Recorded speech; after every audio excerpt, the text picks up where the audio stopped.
பார்த்தீங்களா? என் குருவி கூடு 2 கூட்டிலையும் கூடு வச்சிருச்சு.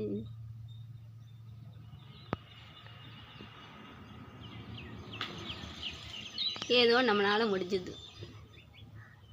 அதுங்களுக்கு ஒரு சின்ன வீடு கொடுக்கலாம்.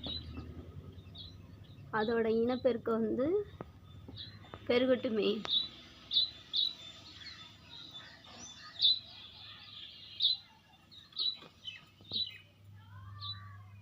குருவி கூடு வந்து வைக்கிறது ரொம்ப நல்லது.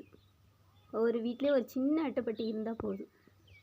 அந்த அட்டைப்பெட்டியில் அதுங்களுக்கு ஒரு வீடு செஞ்சு வச்சா அது சந்தோஷமாக இருக்கும்.